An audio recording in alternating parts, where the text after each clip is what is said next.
So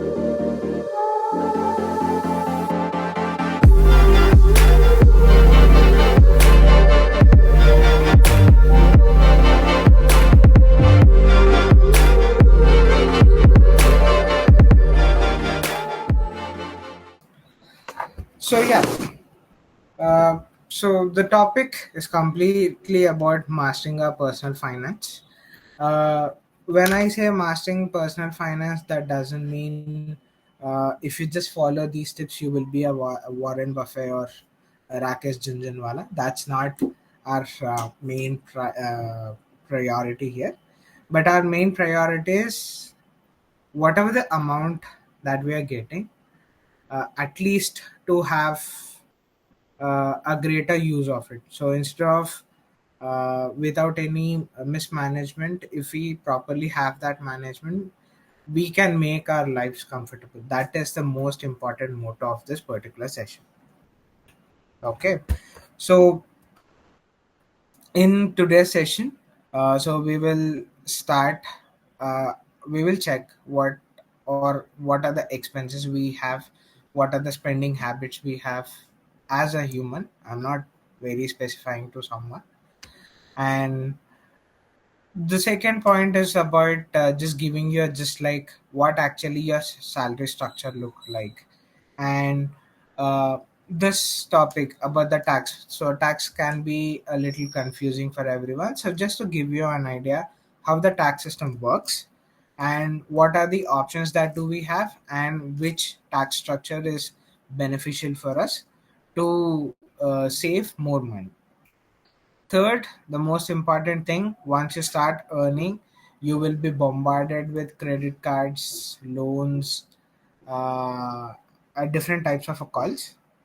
And fourth is what are the assets, what is the inflation, and what are the tips that you can start with an early investing, and why it is important to have an early investing. Okay, so let's quickly jump into the content. Yes, and yes. So before you guys have any question, you can just directly ask me in middle of a presentation. Don't think that uh, okay, I'll ask you at the last, or else don't hesitate, because this is nothing related to our topic, and it's always money. And I would definitely say money is one of the most important topic for everyone. So, no hesitation when it comes to this topic. You can stop me anytime and you can ask me any questions. Okay, so before we go for the next slide, so I have a question for everyone.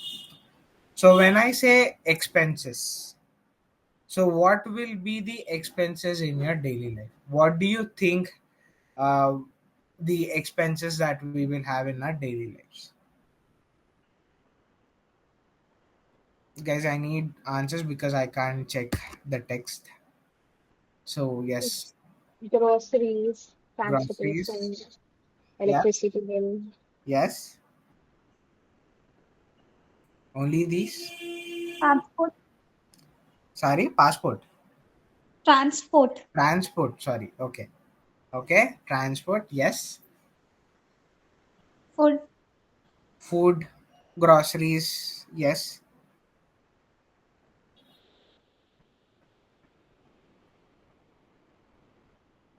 Okay. rent, Rent. Yes. I was expecting that. Rent. That's it. You said basic things like transports, groceries, and you said rent. Yes. And Communication and entertainment. communication and entertainment like OTT apps are using. Oh, yes. Okay, yes, that can also be considered. Yes, OTT apps, every month subscriptions, and communication in the sense like Recharge and Wi-Fi. recharge and Wi-Fi. Okay, cool. Yeah, that's also an expense. That's also an eligible expense. And there are lots of expenses. If you're thinking, don't think in only student perspective. Generally think. So Think.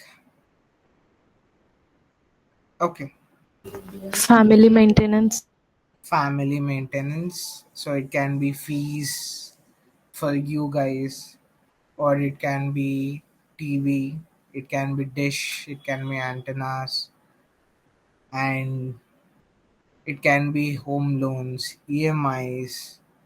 So you have, in simple, every day, whatever you use it, it is a kind of an expense, to be frank. Okay.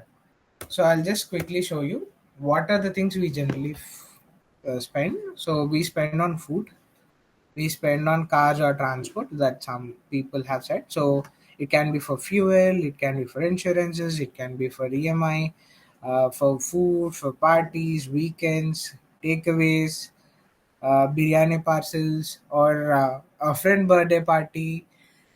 Coming to house, it can be rent, it can be renovations, it can be EMI, and for health it can be checkups, taking tablets, and paying an health insurances. Coming to phone, it's an EMI. If you take a new phone, let's say if someone is buying an iPhone, it is also an expense. If someone is buying a TV, it's also an expense. So these regular expenses and recharges for bills, and if you are spending something, so you generally use a credit card, or sometimes you take a loan for something, that's also a spend. Taxes, taxes is also a spend. So generally, so anything where your amount is been debited from you, we consider it as an expenses. For shopping, offline shopping, online shopping, Amazon, beauty products, anything. Okay, so these things that we consider as an expense. Okay, so let's say if your salary is 30,000. So for example, your salary, so you receive a salary is 30,000. Okay, and your expenses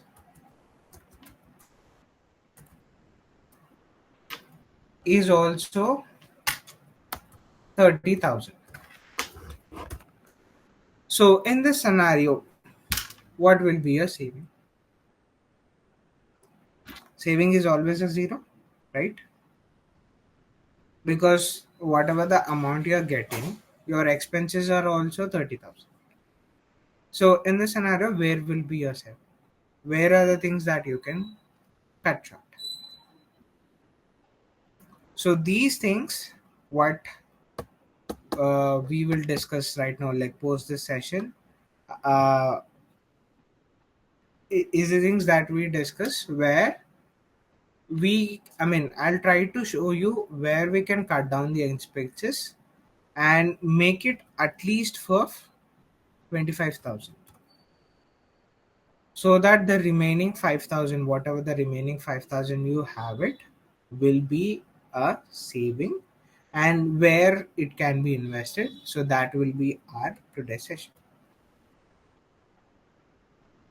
Okay, so before we directly jump into investing, because now you guys will be post your college, you guys will look out for a job, and you generally look out, you will definitely think, if I get a 6 lakhs package, I can start earning 50,000 per month, because it's 6 lakhs divided by 12, it's 50,000. So you might think that in hand you'll get 50,000 by hand without any cuts and all.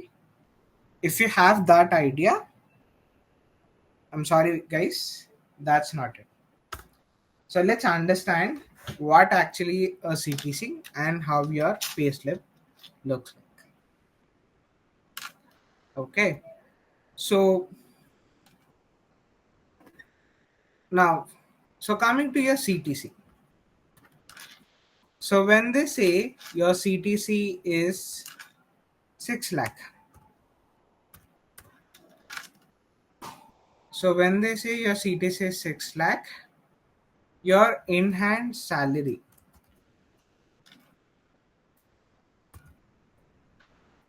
is not 50,000. I'm repeating again. When people say the CTC is 6 lakhs, it is not 50,000 per month you will get it. We have few cuttings. So we generally say in terms like we have few allocations in CTC, so that so after all the deductions you have, the final amount that you get is your CTC. Sorry, is your in hand salary. Okay. So just to give you an understanding, so this is how your payslip looks like. So you will have your employee number, name, department, bank account details, and these are the earnings per month. And you can see there are different items that have been listed. So there is something called basic salary, there is something called dearness allowance, there's something called house rent allowance, there's something on other allowance, all cash reimbursements, LTA, medical, arrears. So all these things will be taken into consideration and will be your gross earnings. So when in the earnings tab, so it is included your basic salary. If you have an allowance, let's say there are few night shift allowances, there are food allowances, there are house rent allowances. So you have different types of allowances listed in your CTC. So those things would be accumulated and it will be added in your earnings tab. So here if you see your gross earnings, it says 46,600 rupees. Okay. But not every gross earning but not every gross earning is the earning. Okay, you have something called deductions. Okay, so what other deductions you have? So you have provident fund, you have something called ESI, you have income tax, you have professional tax, and you have sometimes it can be a insurance as well, which is provided. I mean, so if you take some kind of an additional insurance, so they will cut premium from your salary itself. But mostly it's done once in a year, so that is why it's not been added. But yes, uh, so it is one of the important factor that you have to consider. Okay, so what what is the allocation actually? So how do they do the allocation? For your basic pay, it is always 40% of your gross pay. So when I say 40% of your gross pay, so let's say in CTC, your basic, it says, I mean, they will give you 40%. So out of 6 lakhs, 40%. So let's say in 6 lakhs equal to 0.4 into your 6 lakhs. So 2 lakhs 40,000 will be your basic. So in 2 lakhs 40,000, if you do it divided by 12, so per month 20,000 will be your basic pay. So out of 50,000 salary per month, 20,000 will be your basic pay. Basic pay 20,000. Okay. And now, so you have something called HRA. So I have told you that we have different allowances, right? So you have HRA and you have some other allowances. So it can be food, it can be health. So all the other allowances, if I combine, will be your 30,000. Okay. So in 50, your basic pay is 20, HRA allowance is 30,000. So total earnings in earnings tab you have 50,000. Okay. So now coming to the deductions part. So in deductions, you have something called provident fund. So 12% of your gross pay, and there is something called ESI. So it is applicable for few. It is applicable not for everyone, only for few. If your salary is less than 20,000, sorry, if your salary is less than 25,000. So because in this scenario we are discussing our salary as 50,000, so we will not have the ESI. So PF, provident fund. So provident fund is always 12% of your basic salary. So equal to 0.12, that is 12% into 20,000. So 2,400 rupees will be deducted every month from your salary as a provident fund. So you have an option to choose a voluntary provident fund. This is an optional again, it's not mandatory. But if you choose voluntary provident fund again, so that is also your 12%, that is again 2,400. And you have something called professional tax. So professional tax depends on few companies and also based on a salary slab. But for this current salary slab, it's only 200 rupees. So professional tax is 200 rupees. So what are the deductions we have? So your deductions are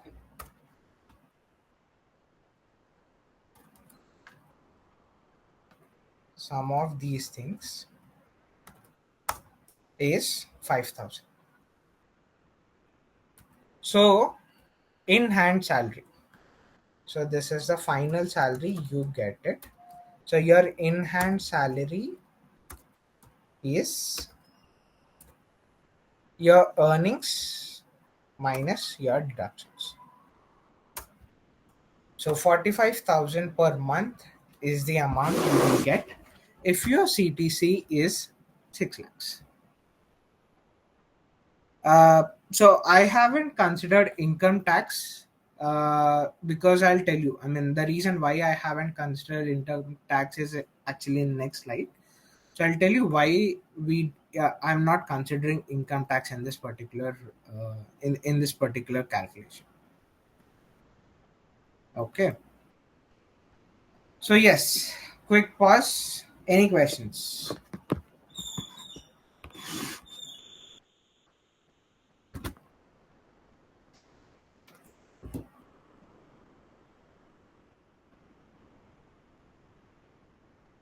Guys, am I audible? Yes, Anna. Okay. Okay. Till here, any questions? Any questions on CTCs and payslip?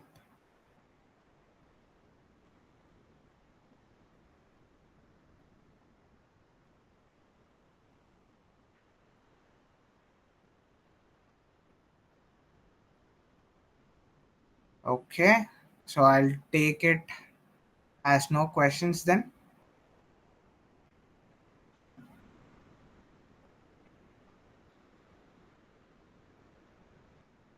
Okay. Cool.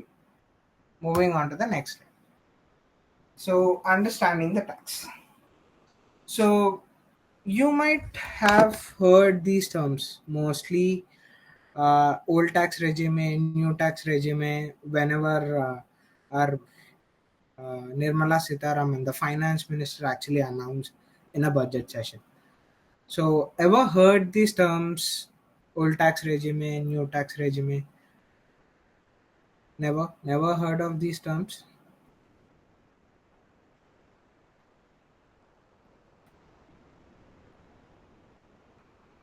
Yes, we did, Anna. Okay. Have you ever tried to understand what exactly it is? Like, what is new tax, what is old tax? No. Okay.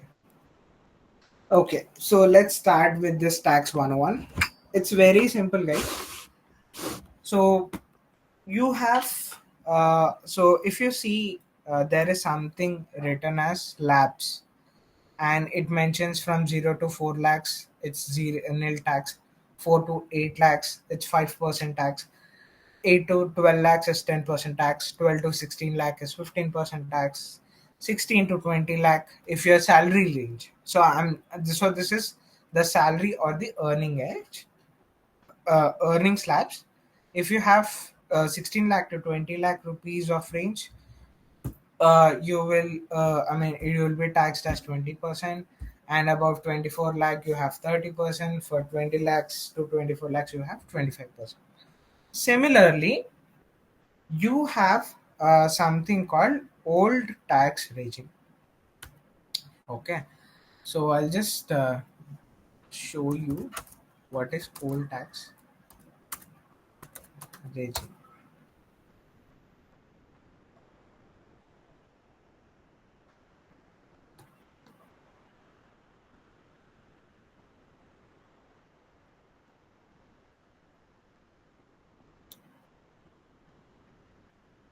Okay, so old tax regime and new tax regime, so you have different in simple I would say, uh, you have different kinds of uh, options to save. So in old tax regime generally, whenever you are investing on something, let's say you are investing in a mutual fund, or you are paying you are just a second. Yeah. So let's say you are saving some, you are paying a school fee, or you're paying a health insurance, or you're paying some kind of a loan for your property. Okay, so if you have these options, then we have an option to choose an old tax regime. So let me give you a quick uh, these things. Let me copy these things for you. I think that would be an easiest way to give you a gist of it.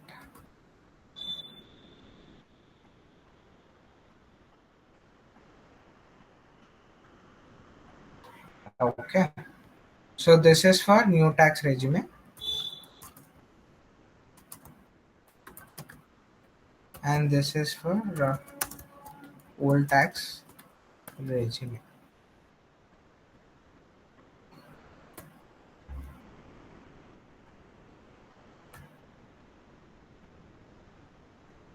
And so this is 0 to 3, and this is 3 to 6.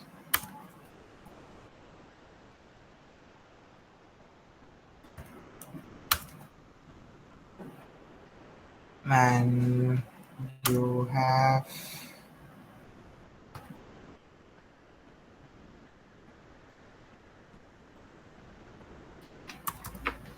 6 to 9.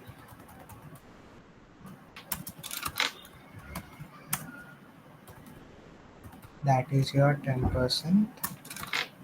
And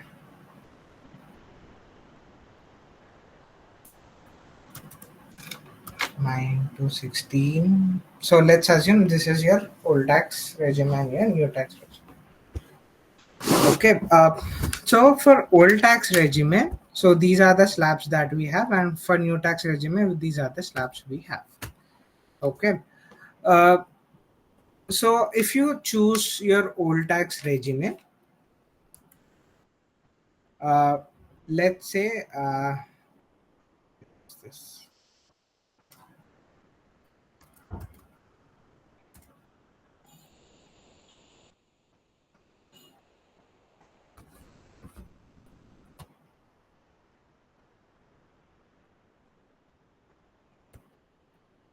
Okay, so let's say what is the income from our salary? So we have 45,000. So we have derived $45,000 salary. Okay. And when I say exempt allowances, so we have something called allowances. So that allowances, we can say, let's say if you are paying a rent. So we have something called house rent allowances, and you have something called uh, the professional tax. So we have the professional tax we are paying for 200 rupees every month. Okay. And your HRA, let's say you are paying 10,000 rupees per month as your rent. So what is 10,000 into 12? 1,20,000. And your 200 into 12, that is 2,400. So it's 1,20,000. Sorry, 1,22,400. So this will be your exemption allowances. So this is when I say income from your salary, it should be your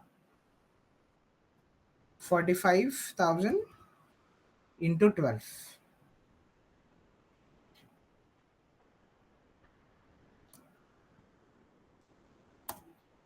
That is 5,40,000.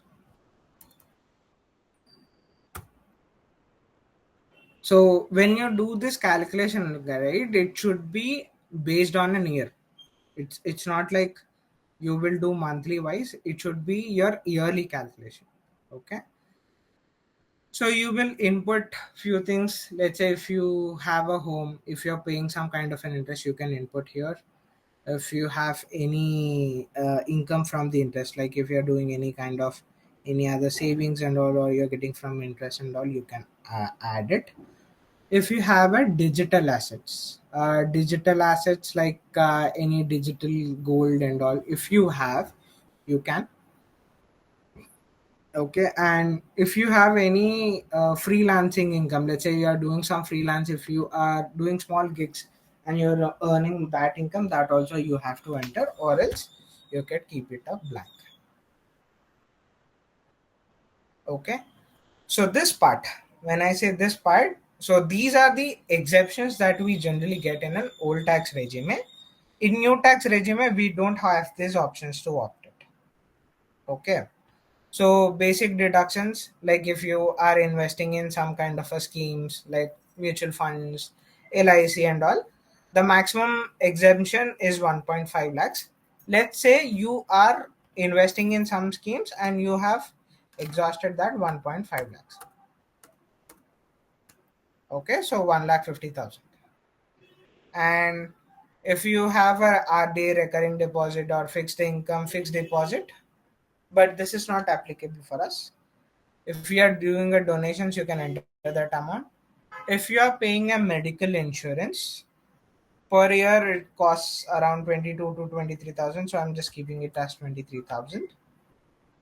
And employee contribution to NPS. So there are a few companies which actually take this NPS contribution.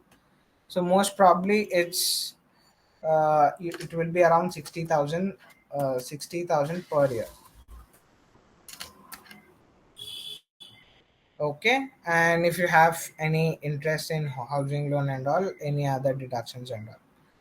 Okay. So these deductions, like if you are investing in something and you want that deduction, uh, or else for employees like Akshay, because Akshay's daughter will be going to school and he has to pay some yearly fee of 60 to 70,000. So let's assume 60,000 as a fee.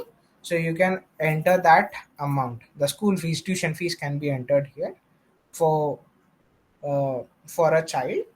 And these are the basic deductions you generally do. So you're investing in funds, you're paying insurances, and you will have uh, you have any other things that you actually add. So you will have this. And once I hit calculation, so basis on your new regime, sorry, basis on your old regime, your total income is 5,40,000 per year. and your taxable income is actually 84,600 rupees. Exemption and deduction, like because you have standard deductions and you have entered the other things, so per year your tax will be considered as 84,600 rupees. So based on an old regime, if I say this, okay, so you have to pay tax 84,600 rupees to the government throughout the year if you opt for old regime. So how do you know we have to, are we doing a old regime or new regime? Once you join, they will give you an option to opt an old regime or new regime. So this is how we do a calculation. So you might have this question, like why let's say you might have this question, like why did I ask you to choose a new regime? Okay, so there is one point in a new regime that employees, okay, so this is especially for employees who has an earning of 12.75 lakhs per year, they are they come under 0% tax.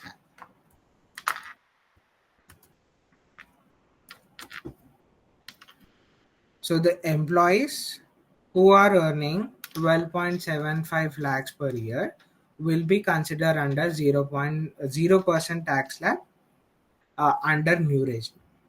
So that's the reason when I have given you a basic payslip calculation, I haven't mentioned anything about income tax, because if we choose, I mean by default, if the earning is less than 12 lakhs, by default they will consider into new regime. So they'll not give an option to choose old tax or a new tax. For a freshers, it's always a new tax regime. That's the reason I haven't considered income tax in this particular thing.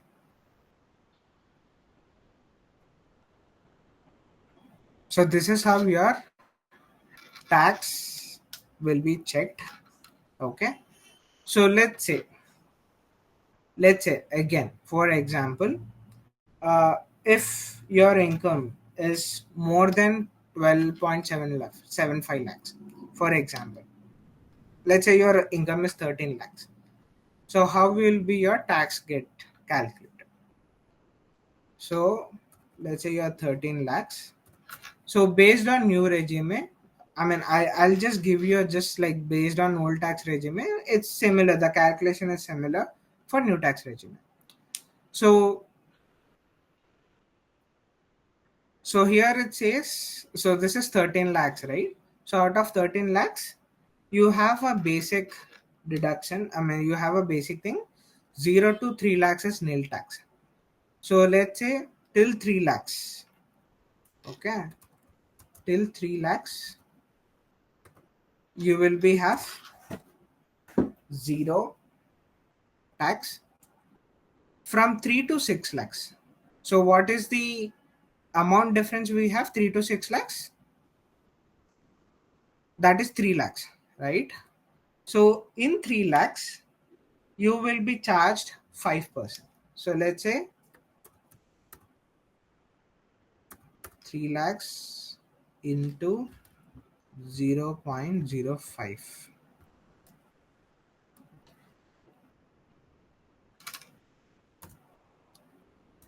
So so if your income is between 3 lakhs to 6 lakhs, your tax deducted will be 15,000.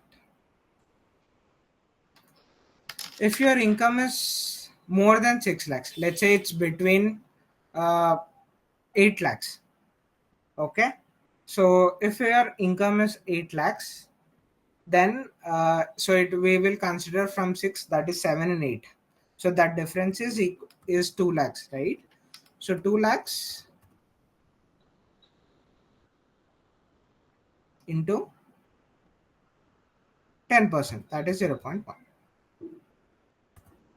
So your total tax for the year will be 20,000 plus 15,000, that is 35,000. So if your income is 8 lakhs per year.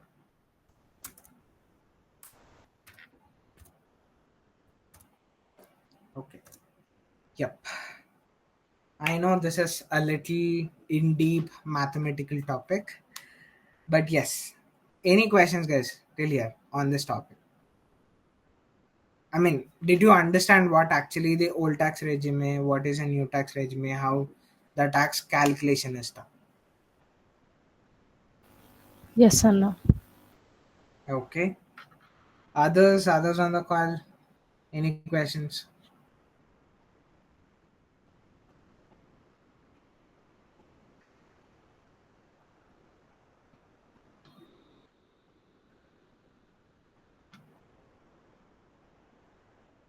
No questions? Still confused?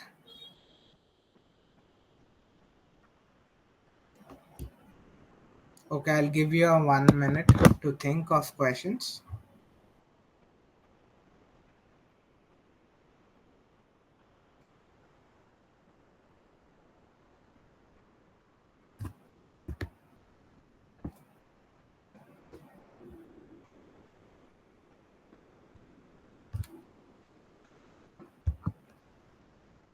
Okay, moving on to the next step.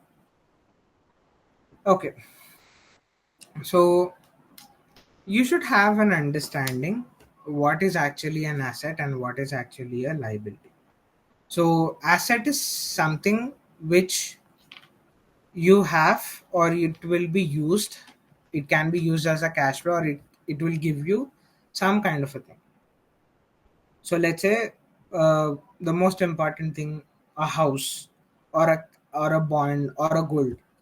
So you're buying something right now, and in future it will have some value for that. So it will be a greater value than your purchase value. That is called as an asset in simple terms.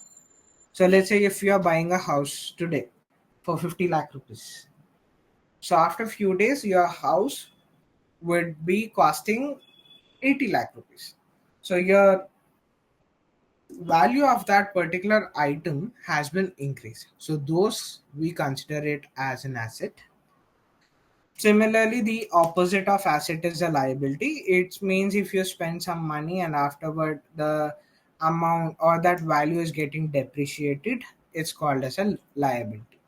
So it can be loans, it can be cards, it can be car, or it can be a bike, or it can be a mobile as well, or it can be a laptop. So whatever the things that you actually buying right now, after few days, if the value has been getting depreciated, we call it as a liability. Okay. So now coming to the next part, assets and liabilities. Uh, you have something called an inflation. Okay. So before we go to the asset and a liability, I mean, after asset and liability, you have to understand one thing which is called as inflation. So have you ever heard this term inflation? You might have heard inflation. Yes and no. Okay. So can you tell me what actually is an inflation? It's actually increase of cost on like if I want to buy a cycle like 50 years ago it would cost me around 150 rupees. But if I have to buy a cycle right now, it would cost around 15,000 like that. Anna. Yes. So the cost of a product increases with the time Anna. Yes, absolutely right. It's simple as that. Inflation is something that your cost or your things that would be I mean the cost of a product or the cost of something would be always been increased. So that's called as an inflation. So on an average, I mean, as per the reports that we get from RBI, on an average, the average inflation rate in India is 5 to 6%. Okay, so let's say you have 1 lakh rupees in your current account. Let's say you have 1 lakh rupees in your account. You are not spending anything or you're not investing it anywhere. You are just keeping it idle. Okay. After 5 years, that cost would be, so that 1 lakh is equivalent to 77,000 rupees. So today's 1 lakh, if I take inflation into consideration, after 5 years, that amount is equivalent to 77,000 rupees. So on if I consider 6% of an inflation period for 5 years, that amount, whatever the amount that you have, 1 lakh rupees is equivalent to 77,000, where it's a loss for you because you have 1 lakh rupees right now, and if that 1 lakh is not equal to 1 lakh in future, then what is the point of having a lakh, right? So a clear example again. The one Anuk, you were the one, right, who gave this example. Cycle. It's me and Saidi. Saideep, sorry. Yeah. So as Saideep mentioned earlier, we used to have. I mean, we have a power to purchase a cycle for 1,500 rupees. But after few years, that is after 10 years, now that cycle has the cost has been increased to let's say 6,000 or 7,000 rupees. So here, if you see, the product has not changed.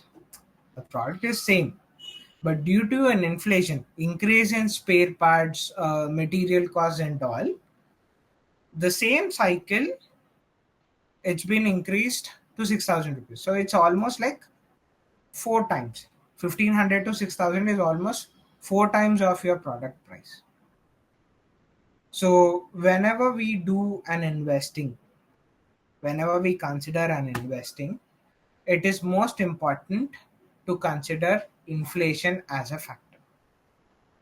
So the reason why I'm giving you this particular topic is because we will again discuss this particular point in type of an investment. I mean, when we discuss investments, in that we will have again repeat this particular topic.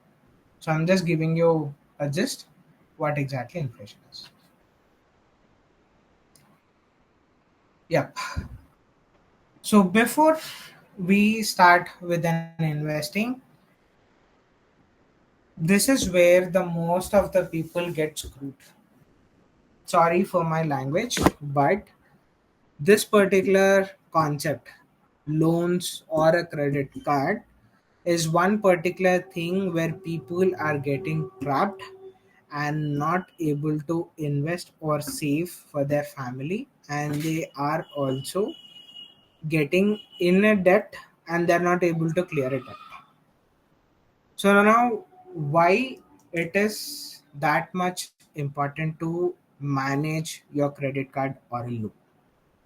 So I'll just give you a quick example. So it's not only the general example; it's a generally the thing which I generally do when I use my credit card. So let's say my salary is 50,000 rupees, and uh, just because I have opened with some XXS bank, I got a credit card of that particular bank, and because of my salary is 50,000, so they have given a approved amount of 1 lakh rupees as a limit. So now I have my salary is 50,000. So I have paid my rent and I have done all the groceries. I have paid insurances. I have given that. I have given this. I have given all the expenses. And in my account, I have 10,000 rupees right now. After all the expenses, I have 10,000 rupees. And because now I started earning, I want to buy a PlayStation 5. It was my dream. Let's assume.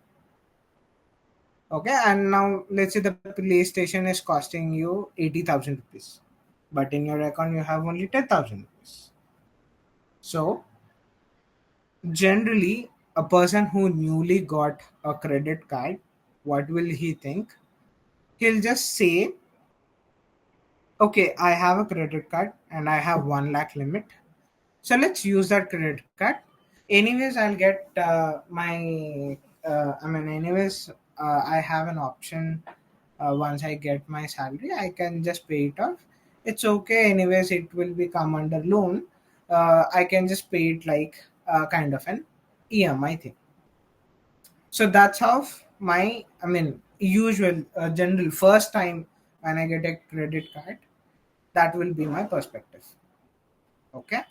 So now I have taken, use my credit card.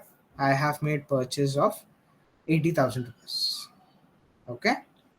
So I'll just quickly open a new sheet. Okay. I'll just show you. Okay. And one more thing, guys, for credit card, if you are not paying a credit card bill, you will be taxed 48% of interest. I repeating again, 48% of interest per year if you are not paying a credit card bill.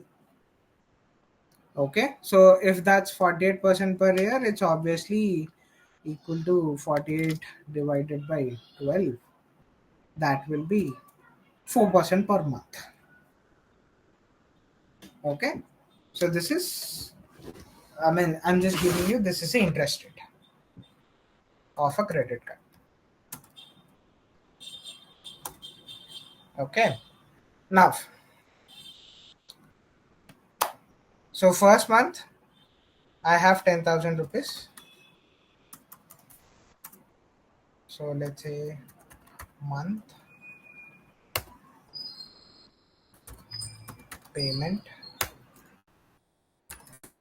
interest.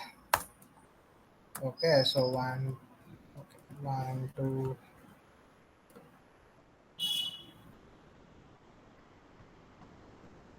So let's say what I did, I have 12 months in my year. So I took 80,000, right? 80,000 rupees. Okay. So in my first month, I paid 10,000 rupees. So what is the balance I have now?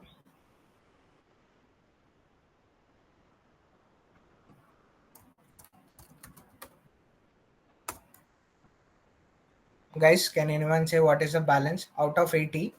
First month, let's say I planned, okay, I'll pay it later in some time, and I paid 10,000 in my first month.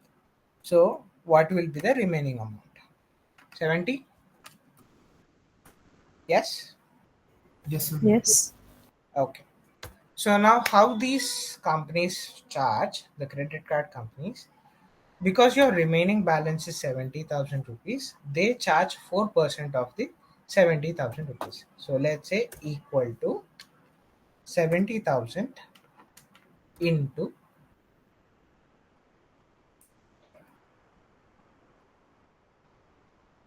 0.4, so 0.04%, that is your 4% of interest per month. Okay, so you have 2,800 rupees. Okay, so now what will be my next month payment? So I'll try to pay again 10,000 rupees. Okay, but this time when I'm actually paying my interest, I'm not paying it for 70,000. It's for 72,800. Okay, So equal to this plus this will be your my remaining amount.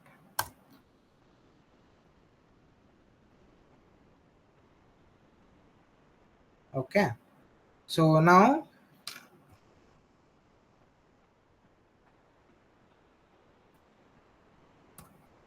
minus this.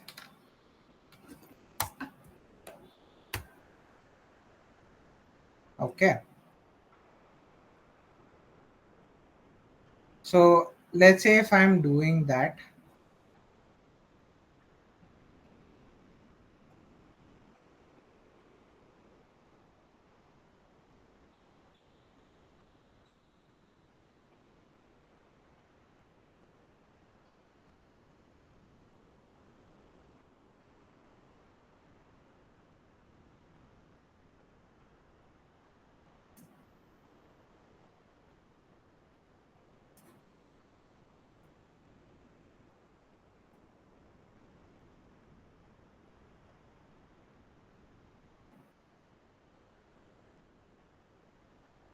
okay. So let's say if I paid in this way, let's assume I have paid this and within 9 months, I actually paid this amount. I finished my amount and I have paid this. Okay. So in 10th month, you just have to pay 3800. So if you calculate this, okay, if you calculate this equal to sum of these amounts, uh, your entire interest. So you purchased a PS5 worth of 80,000 rupees, and instead of paying the entire amount, you started paying for 10,000 rupees and you paid it for uh, let's say 10 months. Okay. So what is the additional amount that you are paying in interest? 13,000 change. 13,803 rupees. And just because you're making a every month 10,000 payment, it is 13,800 rupees. What if I missed a payment? Let's say I made a tour and I couldn't make a payment in 2 months. It will be 16,000 rupees. So one miscalculation. Just because you have a credit card, you have utilized an amount of 80,000 rupees and you couldn't repay it on time, you had to pay 13,803.9 rupees extra for a credit card company. And that's free money to him, extra money for you. So if you don't have a right plan when it comes to a usage of credit card or a loan, this is how you lose your money and this is where your savings will be drained. Okay, the most important thing, guys, whenever you start using a credit card, make sure they charge you 48% per year. That is per month they charge you 4%. And 4%, it may sound very small amount, but in real time 13,000 rupees is not a small amount. In 13,000 rupees, a middle class person can keep his rent and also he can clear the groceries. That is importance of calculation of your finances. Okay, so I'll just give you like what are the basic things that we have to remember and all and think. Uh, so in credit card, generally you have something called credit score. So based on your credit score, you have an excellent. I mean, you have a good track record, or you are the most eligible for person for a loan, especially if you are maintaining from above 740 plus. then you are a excellent credit score keeper, which is an exceptional job. However, however, if you're not making payments on time, and if you are doing payments in an example that I have shown you, your credit score will be reduced, and in future if you are looking to apply for a home loan, you are not an eligible person because of your bad credit history. Okay, so how to improve your credit scores? These are general things. It's you have to make payments on time. You have to you are not supposed to keep anything pending. You are not supposed to keep close your accounts that could impact your credit score. And no new applications. Don't rely on credit always. It's only for an emergency purposes, so make sure you are using it only for emergency or a wise spending. Okay, now have to choose, or what are the things to remember when you choose a loan or a credit card. So why I'm telling you about a credit card is, so credit card is one tool. If you are using it properly, that's the best option you have, because it has something called reward points. So whenever you spend a credit card, you have something called reward points. Generally, I'll tell you the card which I use. I mean, I have a card where if I do some amount, let's say if I spend 10,000 rupees per month, I will get two free tickets in PVR. So that's a card I generally use. I'll not tell the bank name and all, that we can discuss it in private. But the card which I use, so generally if I spend 10,000 rupees in groceries and all, I am eligible to get two free movie tickets every month. So whenever I go for a movie, it's like I'm going a movie for free. I'm just paying 33 rupees in convenience fee, and I'm just enjoying a movie. And also for that particular card, you have 5% and 10% off on food transactions. So generally, if I go to a restaurant, if I pay through my credit card on a charge, let's say if I'm spending 1,000 rupees, I get 50 rupees or 100 rupees as a cashback every time. So there are good uses when I say when you use a credit card, but it's always a wise way to spend it. So how to choose your credit card? So first, choose a credit card which has very less annual fee or a zero annual fee. Okay, so let's say if you are choosing a credit card where you have a zero annual fee or less annual fee, so maximum less annual fee is 399 or 499 per year. So if you are choosing those cards, you will not have any burden or a huge burden when you maintain a credit card. Second thing, look for the cashbacks and offering cards. Cashback offering cards. So the example which I told you. So I actually chose a card because I'm a movie buff. So I generally go to lots of movies. I enjoy watching movies, especially any action movies or any Hollywood movies. I generally prefer going to watch in theater. So I chose a card where I can get free tickets for that. Okay.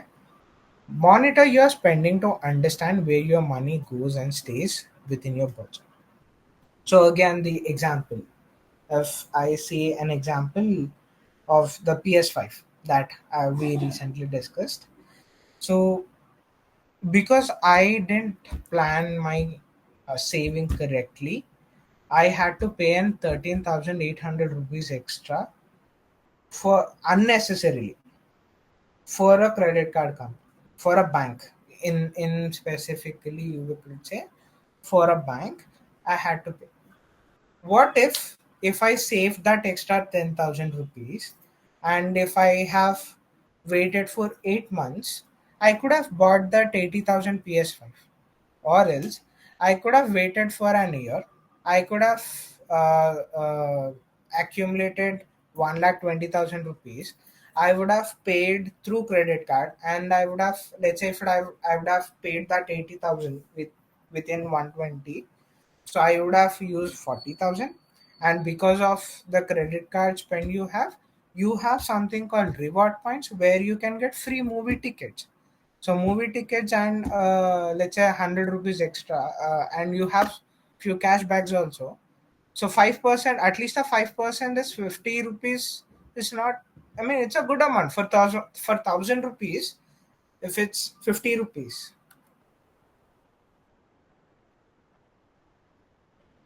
so if I give you a calculation for cashback, so for 1,000 rupees, you're getting 50 rupees. That is 5%.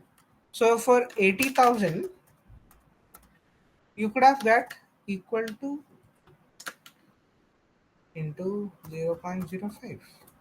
You could have got 4,000 reverse in your cashback. And if I say 4,000 rupees, technically you're purchasing your PS5 for 76,000 rupees instead of 80,000 rupees. Instead of paying 13,000 extra, you if you would have saved that 8 months, if you would have waited for 8 months, and if you would have saved 80, if you have purchased through credit card, if you get 5% cash back, you could have purchased it for 76,000, where you could have saved 4,000 rupees. Still, you have 4,000 rupees in your pocket. So that's how you have to plan when you do a purchase with a credit card or an EMI, anything else. So when you calculate what are the cashbacks we can, what are the options do we have, and where we can save it, it's always okay to accumulate that amount and spend it so you can have a maximum benefit. Okay, so sorry. So that's how you have to plan your budget so that you can have a maximum benefit. Next, pay bills on time.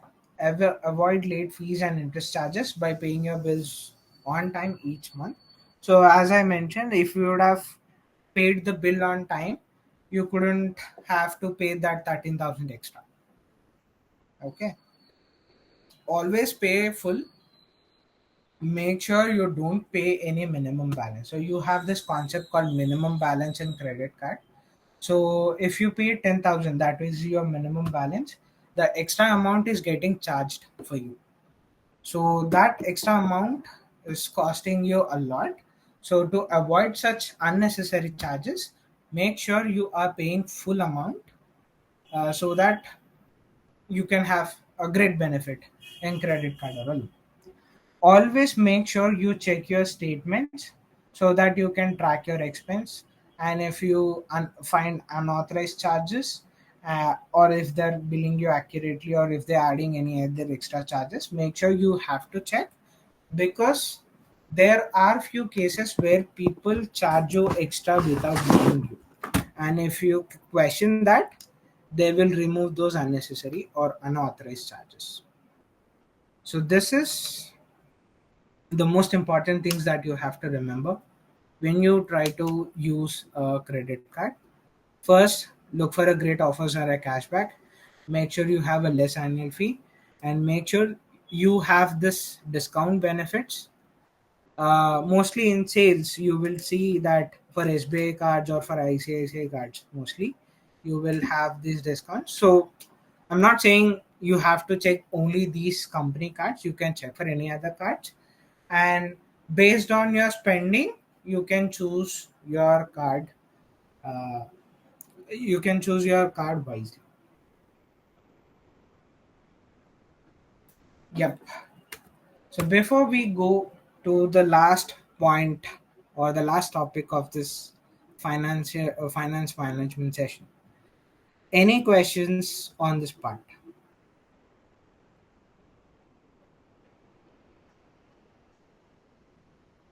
Uh, Anna, could yeah, you Alumni. explain pay in full? Okay.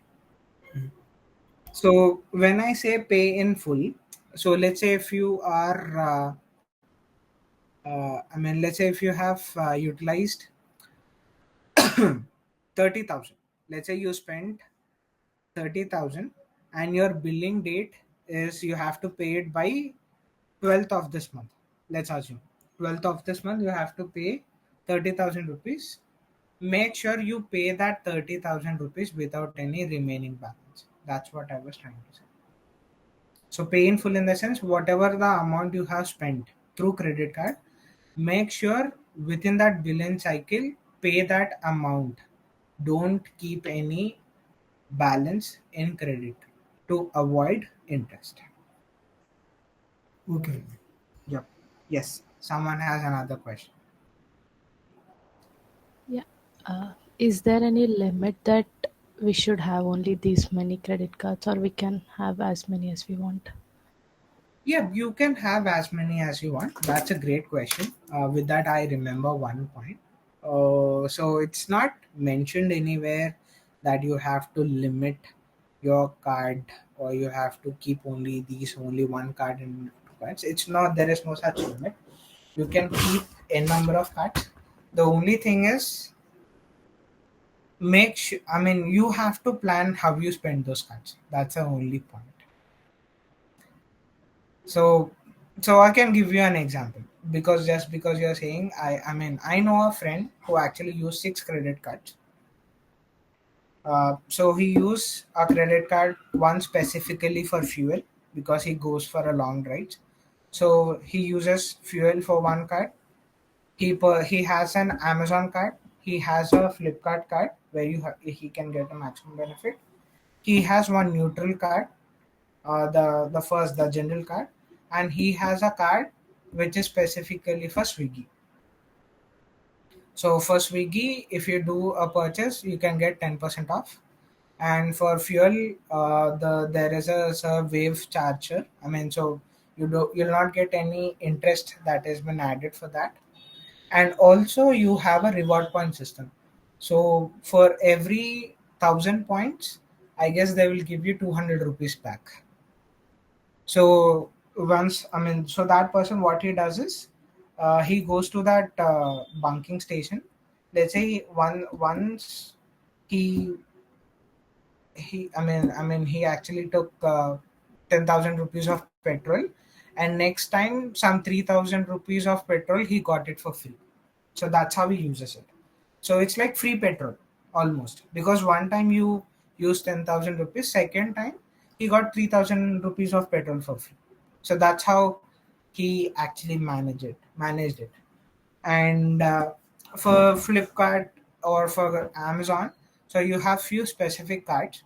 So it's a unlimited 5% cashback. Let's say if you are spending 1 lakh rupees to purchase an iPhone, for example, so you will have a default 5% cashback, and also sometimes there are offers.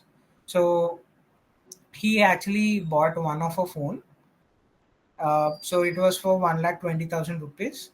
He got 20,000 rupees off by using that card, and also 5% additional.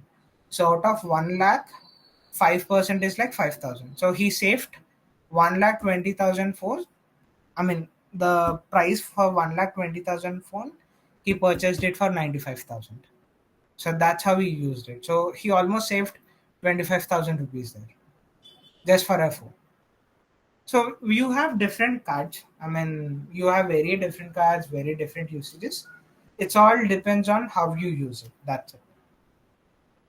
So you just have to understand where your payments will go, or what is your most expenses would go. And if you check what are the better options we have, and then if you take that, then yeah, you can take your card. There's no such limit that you have to take only one or two cards. Yeah. Okay. Thank you, Imran.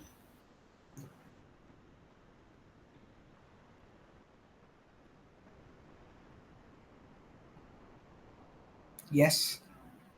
Any other questions before we start with the investment advices or the investment things?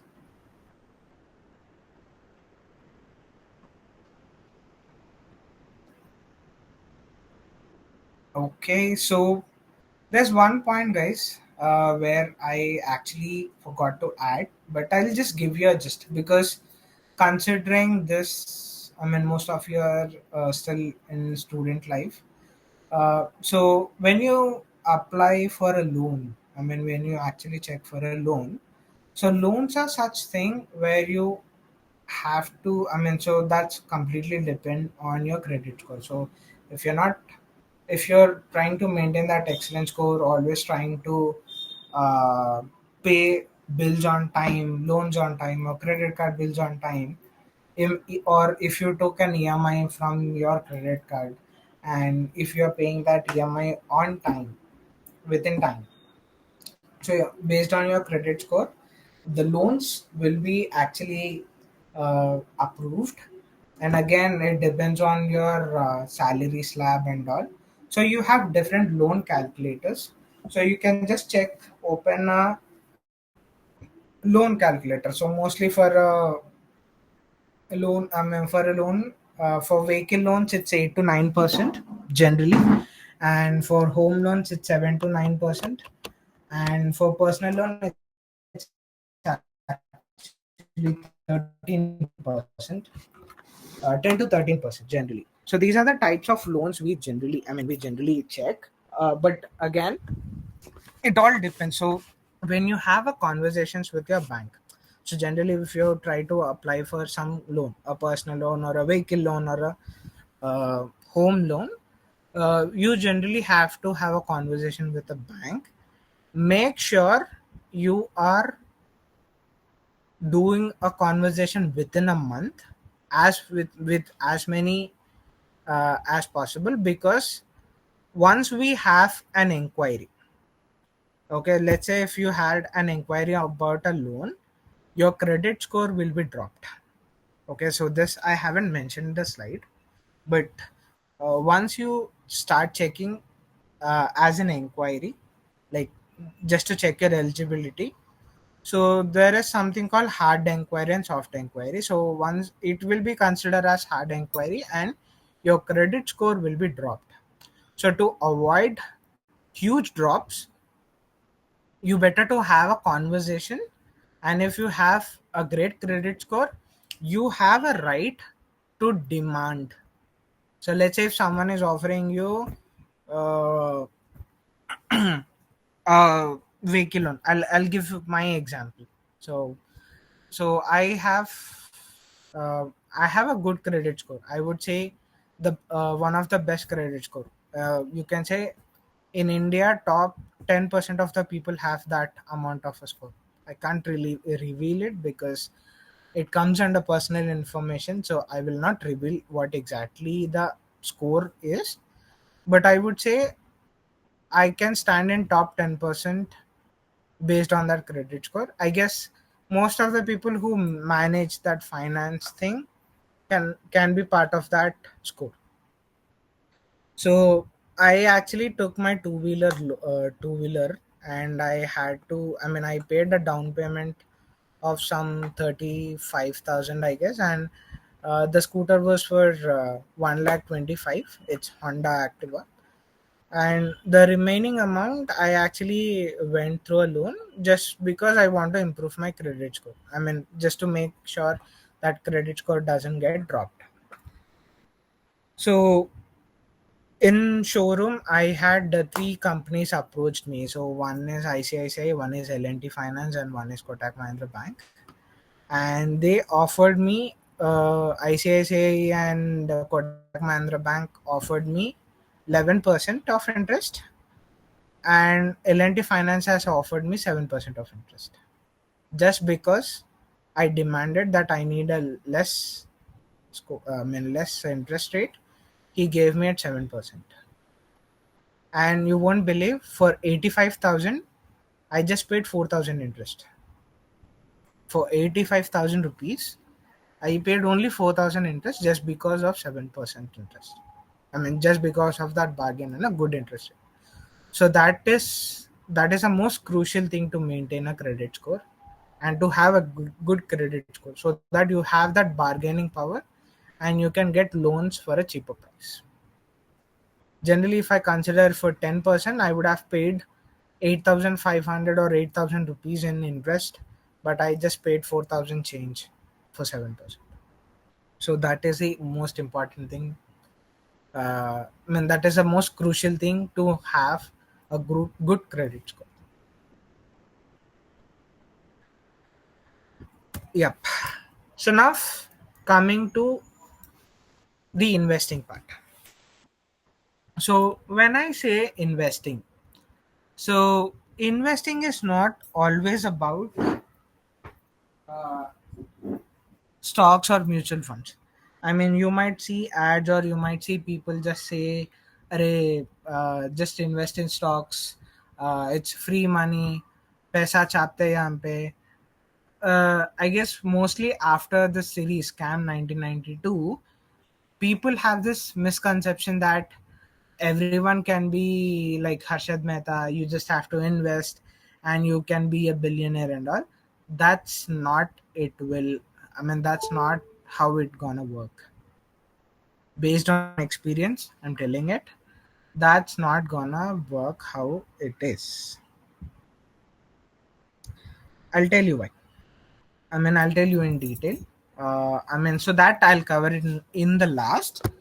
But first, let's start with the basic things that you guys have to once you start earning. So, once you start earning, the most important thing is to buy a health insurance and a term insurance. I'll tell you why. I can take you an example. I'll give you based on statistics. Okay. So there are many companies which say that in India, almost 80% of the people are one emergency away to become poor. I'll repeat it again. 80% of Indian population is one emergency away to become poor. I'll tell you why.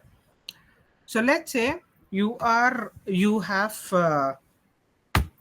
something called so let's say you started earning and you have 5 lakhs or 6 lakhs of savings. Let's assume you have 5 lakhs or 6 lakhs in your FD, and all of a sudden one of your family members is met with an accident or had a heart stroke, and urgently they have to have a bypass surgery or an angiogram or angioplasty, something. They have to have some kind of a surgery, and surgery costs in India, I mean, compared to the world, it is still less.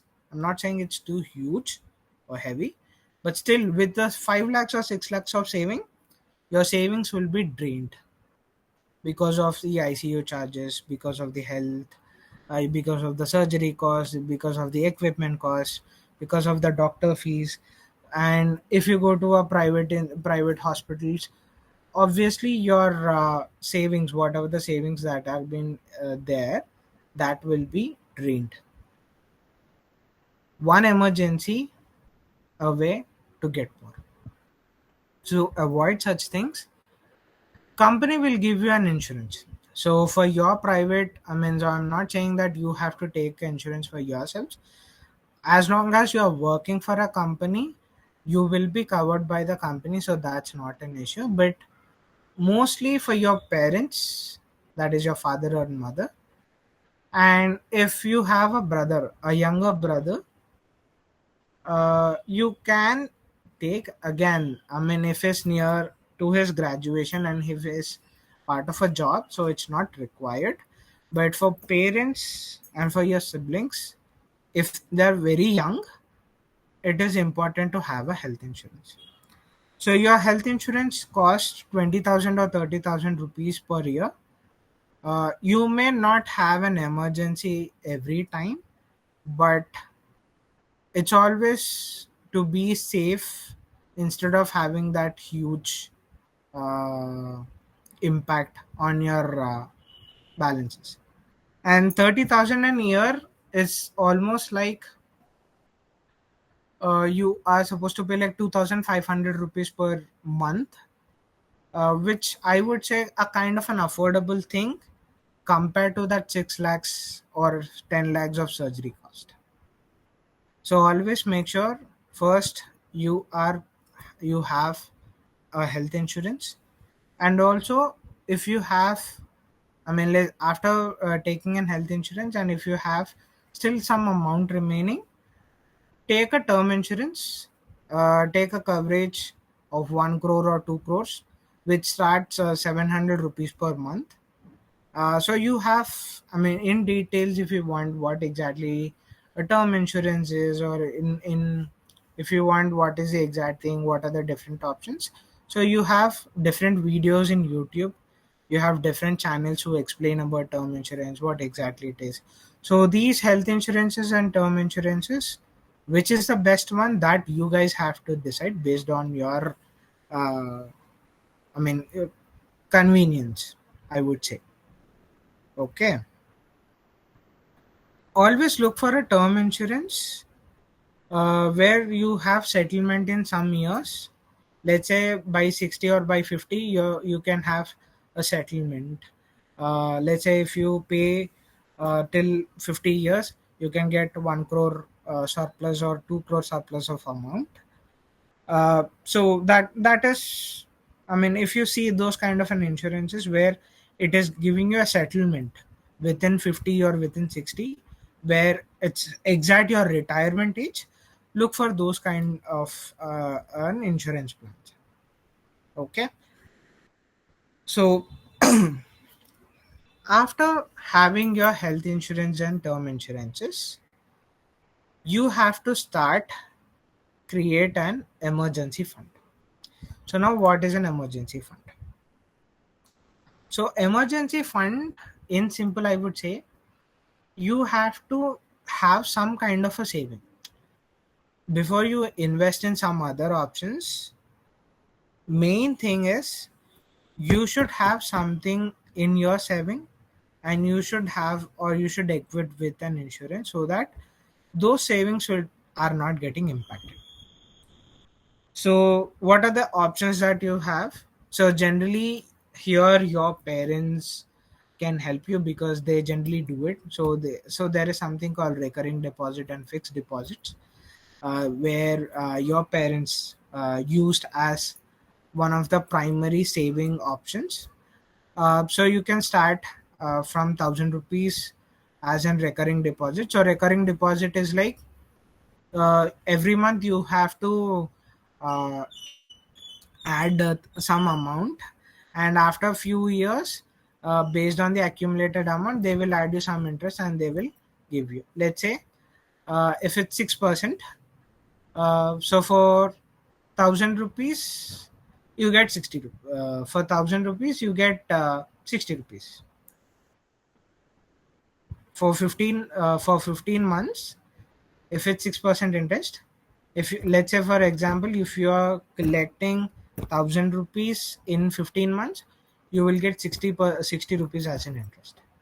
So how much you make it, that into 6%. So that's how you can, I mean, that's how you will start creating an emergency fund as a saving option. After a year or after 1.5 year, let's say you have accumulated 1 lakh rupees of your saving, that is your emergency fund. Then start investing options like mutual fund or a stock or a gold ETF. Once you have that emergency fund like 1 lakh and above, where you keep it in FD. So once you accumulate that 1 lakh, just keep it in FD, keep that amount aside in FD. So you don't have to collect anything, or you can continue collecting it, that's up to you. Once you accumulate that first 1 lakh, keep that aside, keep it in bank, keep it in FD, then start researching for mutual fund and start investing. If you ask me an advice which mutual fund, so we have something called index funds, flexi cap funds. So a flexi cap fund or an index fund generally offers you 12% to 20% of an average every year. So index funds will give you an average of 12% return, and in flexi cap funds will give you up to 20% of return. So let's say if you start mutual funds, let's say you started out, let's say from 24 years. Okay, 3 years you started accumulated. Let's say you have started investing from 24, an average of 12%. Okay, now, so let's say,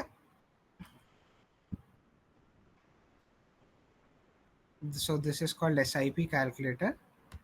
So if you do an SIP, so SIP is nothing but systematic investment plan.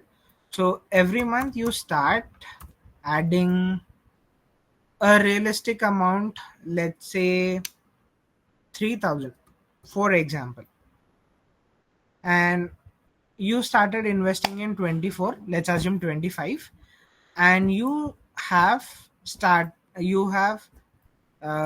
invested till 25 years, that is till your age 50. Okay, so if your year is 25, on an average of 12%, just guess how much you have invested and how much returns you would have got. Just a guess, random guess.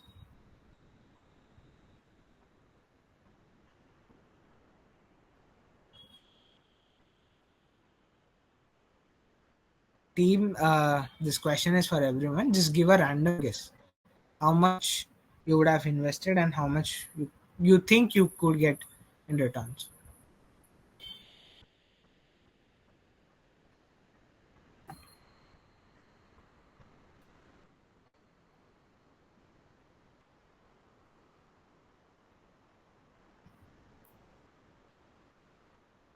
Guys, just give a random number. It's not like you have to give a right answer.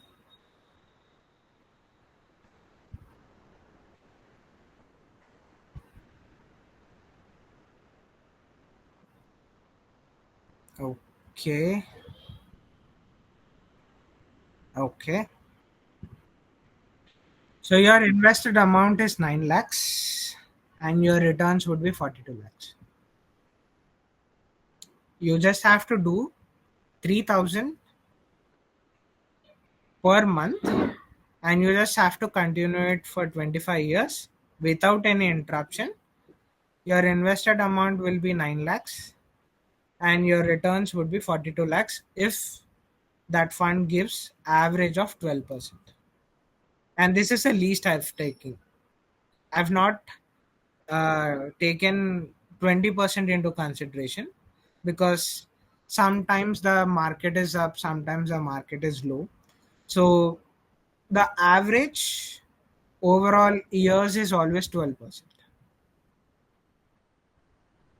So your total value, if you do 3000 rupees investment for 25 years, your total value invested plus returns would be 51 lakhs 6620 rupees. Now, at the start or in middle, I told you something about inflation. Okay, so if I keep that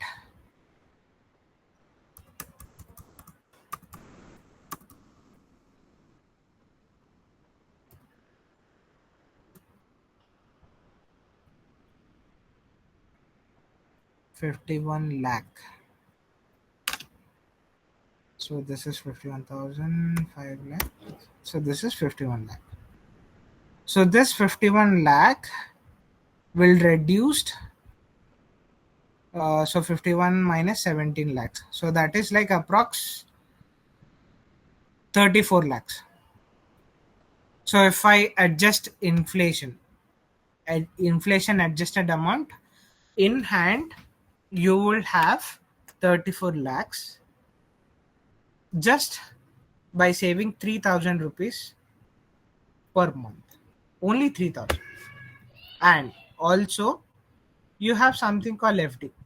So now you have, so you have accumulated that 1 lakh.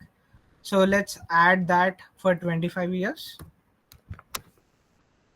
So for 25 years, your amount for 6.5 average is 5 lakh 1. Okay. So if I add that 5 lakh 1, let's say 5 lakh 10,000, you're adjusted again.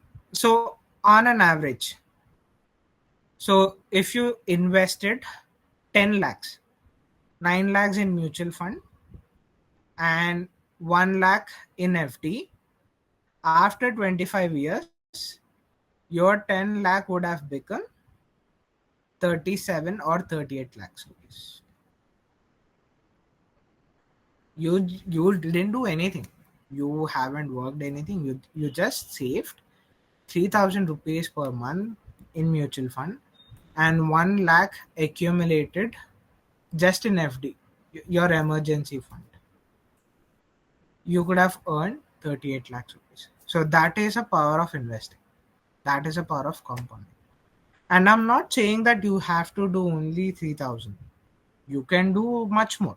That's up to your capacity. But I'm just telling you, if you just start with 4,000 3,000 rupees, the inflated adjust amount is up to 34 lakhs, where you have interest or compounding is working for you. So that's how you have to manage your finance. So always think, so whatever savings that you do, so it can be for your house once you are in 50s or once you are in 60s, you should have some, you can't work. So this amount, whatever amount that you have been saved, will be your lifeline. You will not be dependent on someone. You can earn or you can live your life comfortable with the invested amount. So these are the, so this is the main reason why we say saving as an important. And with the confidence, I would say our parents' generation is one of the best generations when they had just, they didn't even invest in mutual funds, I would say.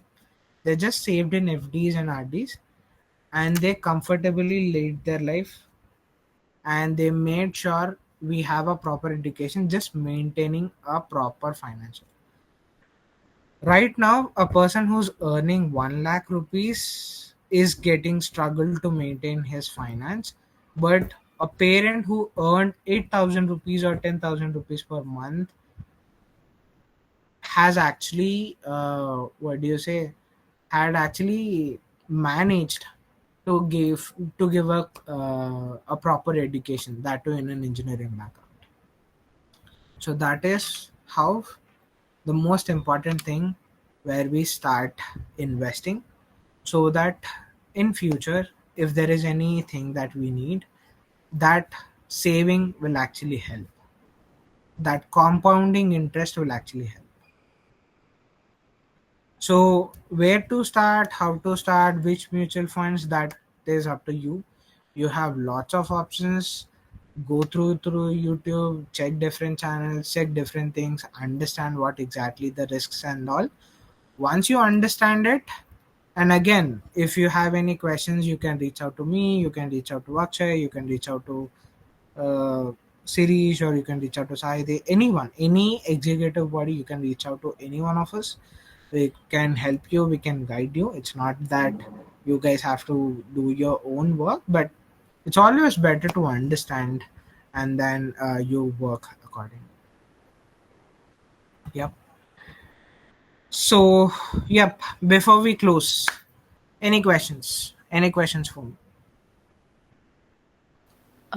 Anna, what about stocks? Stocks. Okay, yep. Stocks is one. So, see, again, stocks is also one of the thing, but uh, stocks is compared to mutual funds, right? Stocks is actually a risky thing. I'll tell you why. So,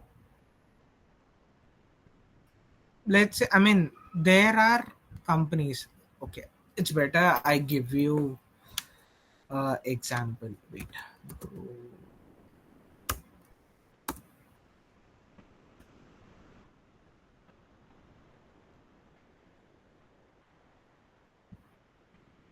No, I stop.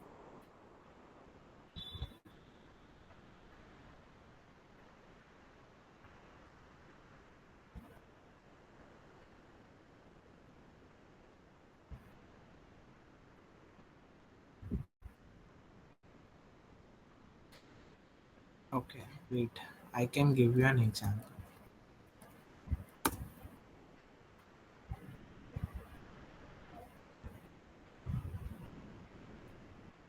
Array, why do you think I just open BSc India, right?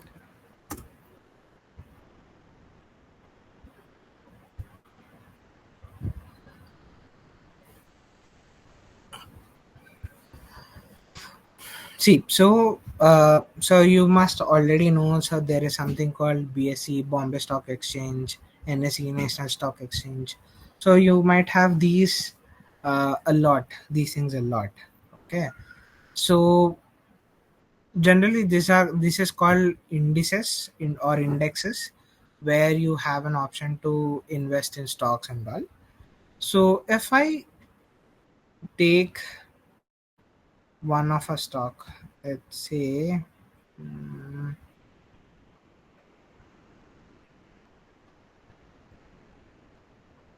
Markets.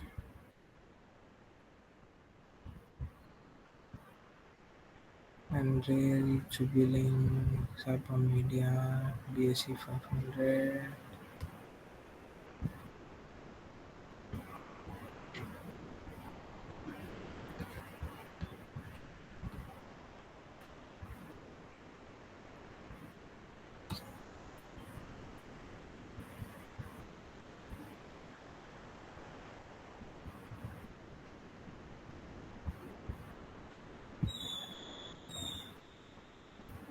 Okay, so these are the different companies. So generally we have Tata Motors, L&T, Reliance, ITC, HDFC Bank, Bajaj Finance, SBI, Adani Ports, TCS, ICICI Bank, Tata Steel, Eternal. Eternal is nothing but Zomato. So you have these stocks, right?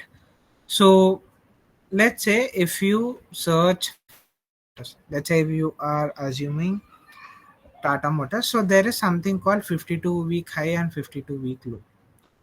So I'll tell you an example. So there is one of my friend uh, who actually purchased this Tata Motor stock, and now the current price is 712 rupees. Okay, by the way. So when the market was very good, where every condition is very good and everything is good, he purchased it for 800 rupees. When the stock was trading at 800 rupees, he purchased Tata Motor stock for, let's say, 800 rupees, and he purchased 10 stocks. So that is 800 into 10, 8,000 rupees. After few days, if you see the, I mean, if you saw the news for last 6 months or 7 months, there was a huge drop in stock markets. For 6 months, the stock market was on losses, and the Tata Motor stock, from 1179 rupees, it fell to 542 rupees just because of a loss. So for a person who purchased the stock at 800 rupees, so 800 to 542 rupees, it's almost 800, 7, 6, 5, almost 260 rupees. There was a fall, and that too per stock. And he took 10 stocks. So overall, the loss was 2,600 rupees. So I know, or that guy know, that this is just a phase, that there will be, eventually there will be the market which will rise again, but I or he don't know when will that happen. So from 542 rupees it rose to 712 rupees, which is fine, but just because he took in 800 rupees, still he has facing a loss of 78 rupees per share. So equity stocks market is actually very volatile. We never know what would happen. If you do a proper research and if you stick with that stock for 20 years or 15 years, then you might have a good thing. So let's say for example,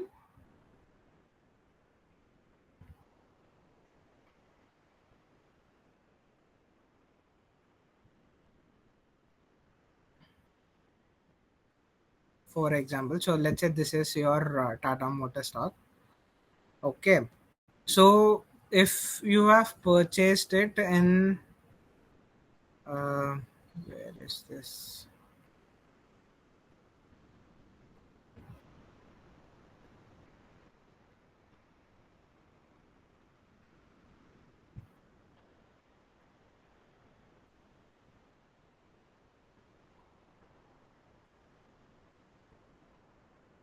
ఏంది రావట్లేదు. Mm, okay, let's say for okay, let's assume if you would have started in 2015 in June 1st, let's assume. Okay, so if it's in 2015, okay, there's no data. Let's say in 2019, June 1st.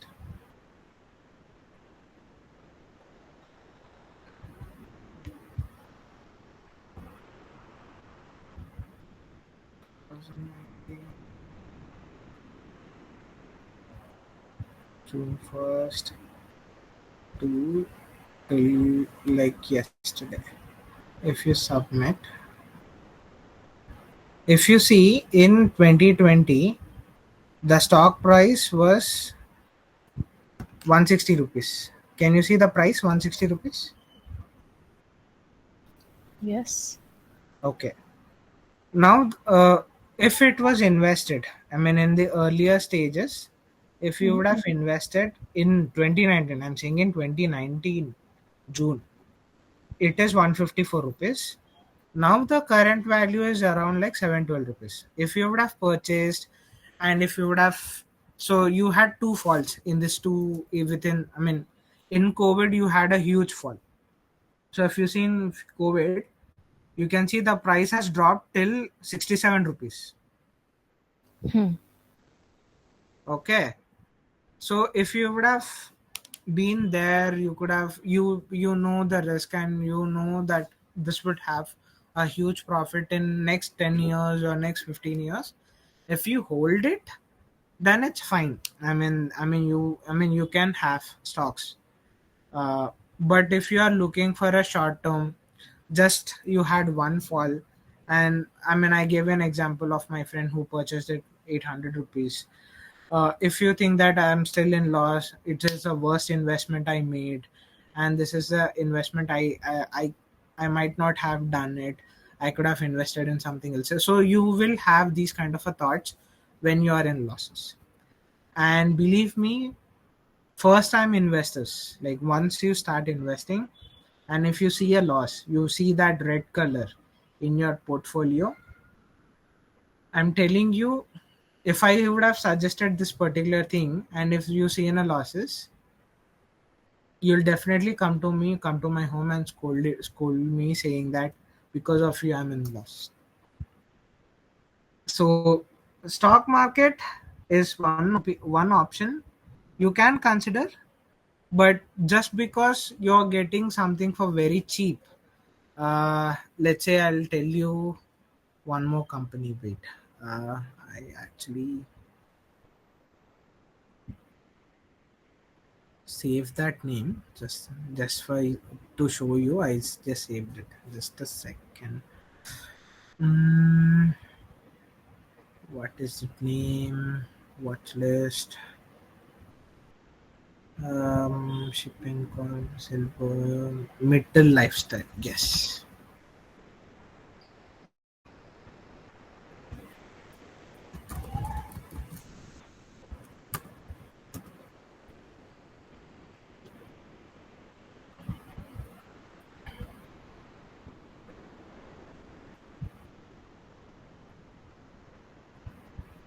or else you can say Big Bazaar.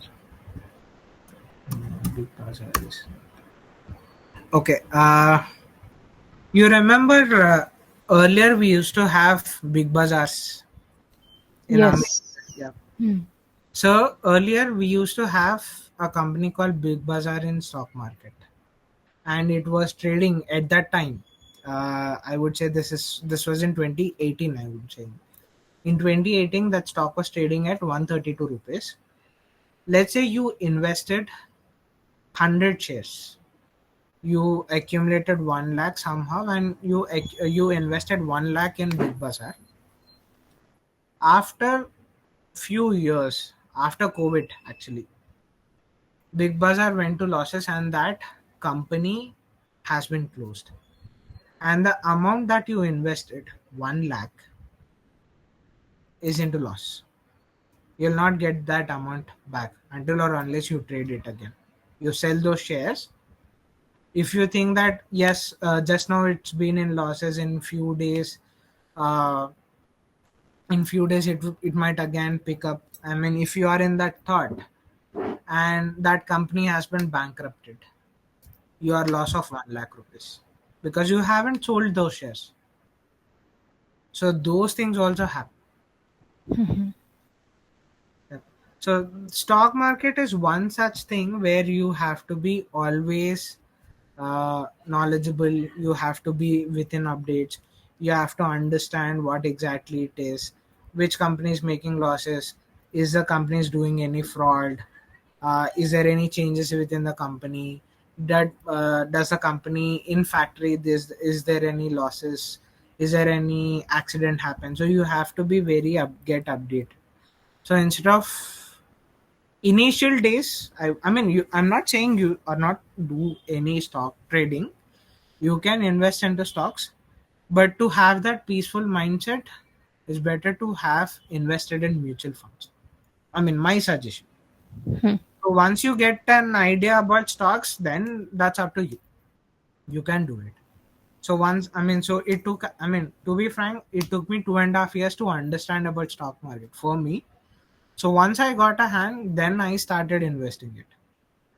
Earlier, I mean, I've told to my friend, he invested some amount.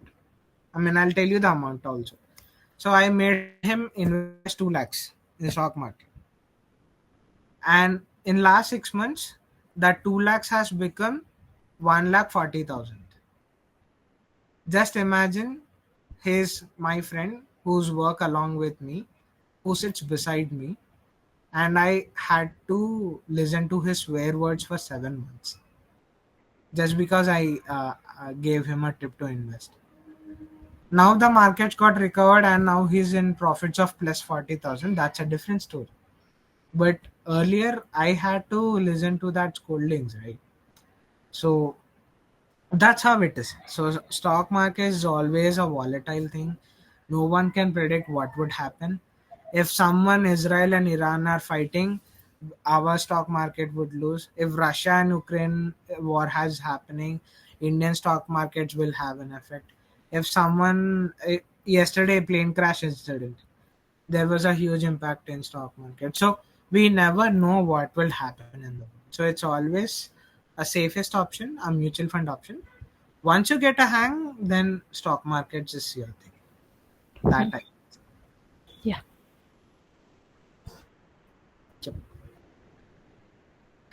Yes. Any other question, guys, before we end? Okay. So with that, guys, that's it with in terms of finance management topic.